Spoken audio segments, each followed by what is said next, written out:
નમસ્કાર મિત્રો, દેશ અને દુનિયાના સૌથી મોટા સમાચારમાં આપનું હાર્દિક સ્વાગત છે।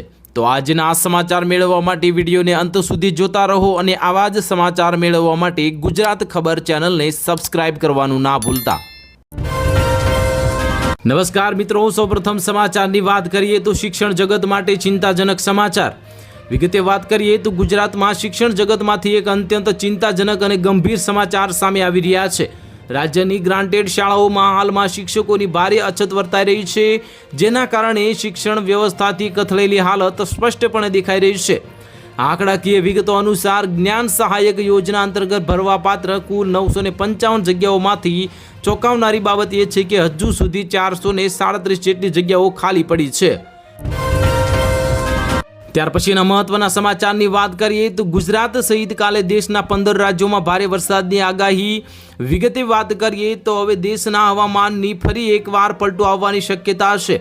આંતરરાષ્ટ્રીય હવામાન વિભાગ એટલે કે IMD વિભાગ દ્વારા ઉત્તર ભારતના 7 અને પૂર્વ ભારતના 4 રાજ્યોમાં ભારે વરસાદની ચેતવણી જારી કરી છે। દક્ષિણ ભારતના 3 અને પશ્ચિમ ભારતમાં 2 રાજ્યોમાં પણ હવામાન ખરાબ રહેશે। આ સમયગાળા દરમિયાન 70 કિલોમીટર પ્રતિ કલાકની ઝડપે પવન ફૂંકાતા ભારે તોફાની પણ આગાહી કરવામાં આવી છે। ત્યાર પછીના મહત્વના સમાચારની વાત કરીએ તો સોના ચાંદીના ભાવમાં ફરી ઘટાડો। અમદાવાદ સહિત દેશભરમાં સસ્તું થયું સોનું ચાંદી।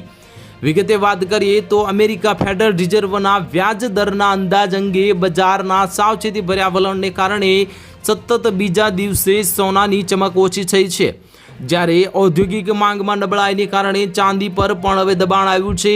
સોનાની વાત કરીએ તો સતત 2 દિવસથી રહ્યા પછી 2 દિવસમાં 24 કેરેટ સોનાના 10 ગ્રામ 230 રૂપિયા અને 22 કેરેટ સોનાના ભાવમાં ₹210નો ઘટાડો નોંધાયો છે। ત્યાર પછીના મહત્વના સમાચારની વાત કરીએ તો હવે પેટ્રોલ પંપ પર ચેક થશે તમારી ગાડીનું ઇન્સ્યોરન્સ। નિયમ તોડ્યો તો સીધો ઘરે પહોંચશે મેમો। વિગતે વાત કરીએ તો જો તમારા વાહનોનું ઇન્સ્યોરન્સ પૂરું થઈ ગયું છે તો આવનારા દિવસોમાં તમને પેટ્રોલ કે ડીઝલ નહીં મળે। દેશમાં વીમા વગર દોડતા વાહનો પર લગામ લગાવવા માટે હવે સુપ્રીમ કોર્ટે ખૂબ જ સખત વલણ અપનાવ્યું છે।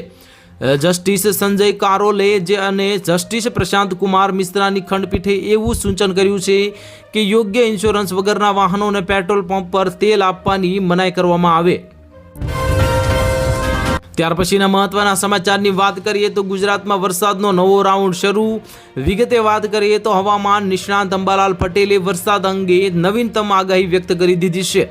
તેમના મતે ઓગસ્ટ મહિનાના સૂર્ય અને ચંદ્રગ્રહણની અસર વૈશ્વિક હવામાનમાં પરિવર્તન લાવવાની છે, જેના લીધે ભારતીય હવામાન પર પણ હવે પ્રભાવ પડી શકે છે। 5 ઓગસ્ટ પછી એટલે કે ગઈકાલ પછી જે રાજ્યમાં વાદળછાયું વાતાવરણ અને પવનની ગતિમાં વધારો થવાની સંભાવના વ્યક્ત કરવામાં આવી હતી, તેમણે શક્યતા વ્યક્ત કરી છે કે ગુજરાતના ઘણા વિસ્તારોમાં ખાસ કરીને 8 થી 15 ઓગસ્ટ દરમિયાન સારો વરસાદ પડી શકે છે। ત્યાર પછીના મહત્વના સમાચારની વાત કરીએ તો મહિલાઓને મળશે સોનાનો સિક્કો અને સાડી। વિગતે વાત કરીએ તો તમિલનાડુની વિજય સરકારે 2026-27ના બજેટમાં મહિલાઓ માટે એક મોટી ભેટની જાહેરાત કરી છે। TVK સરકારે મહિલાઓના સોનાના સિક્કા અને રેશમી સાડીઓ પૂરી પાડતી યોજના માટે ₹812 કરોડની જે ફાળવણીનો પ્રસ્તાવ મૂક્યો છે। મુખ્યમંત્રી વિજયે તેમના વિધાનસભા ચૂંટણી ઢંઢેરામાં મહિલાઓને આ ભેટ આપવાનું વચન આપ્યું હતું કે આર્થિક રીતે વંચિત પૃષ્ઠભૂમિની મહિલાઓને તેમના લગ્ન માટે 8 ગ્રામ સોનું અને ઉચ્ચ ગુણવત્તાની રેશમી સાડી પણ આપવામાં આવશે અને વિદ્યાર્થીઓને સાયકલની પણ એક જે સુવિધા આપવામાં આવશે તેવી એક જાહેરાત કરી હતી। ત્યાર પછીના મહત્વના સમાચારની વાત કરીએ તો છત વગર પણ મળશે સોલારનો લાભ અને બેટરી પર સબસિડી। વિગતે વાત કરીએ તો દેશભરમાં હવે ગ્રીન એનર્જી અને સૌર ઉર્જાનો પ્રોત્સાહન આપવા માટે કેન્દ્ર સરકાર દ્વારા શરૂ કરવામાં આવેલી PM સૂર્ય ઘર મફત વીજળી યોજનાએ દેશોમાં એક નવી ક્રાંતિ સર્જી છે। 13 ફેબ્રુઆરી 2024ના રોજ 75,021 કરોડના વિશાળ બજેટ સાથે શરૂ થયેલી આ યોજના હેઠળ માર્ચ 2027 સુધીમાં 1 કરોડ ઘરોની છત પર સોલાર પેનલ લગાવવાનો મુખ્ય લક્ષ્યાંક રાખવામાં આવ્યો છે। ત્યાર પછીના મહત્વના સમાચારની વાત કરીએ તો અંબાલાલ પટેલની આગાહી 8 ઓગસ્ટથી બદલાશે હવામાન। વિગતે વાત કરીએ તો હવામાન નિષ્ણાત અંબાલાલ પટેલે આગામી દિવસોમાં ગુજરાત સહિત ઉત્તર ભારતમાં હવામાનમાં નોંધપાત્ર ફેરફાર થવાની શક્યતા વ્યક્ત કરવામાં આવી છે। તેમના જણાવ્યા મુજબ 5 ઓગસ્ટ આસપાસ હવે હવામાનમાં પલટો જોવા મળશે અને ઉત્તર ભારત તેમજ ગુજરાતમાં વાદળછાયું વાતાવરણ બનવાની સંભાવના રહેશે. તેમણે જણાવ્યું છે કે ઓગસ્ટ મહિનામાં આવનારા 2 ગ્રહણોની અસરથી વૈશ્વિક હવામાન પર પણ અસર પડશે. ત્યાર પછીના મહત્વના સમાચારની વાત કરીએ તો વાહન ચાલકો માટે મોટા સમાચાર. વીમો નહીં તો પેટ્રોલ ડીઝલ પણ નહીં મળે.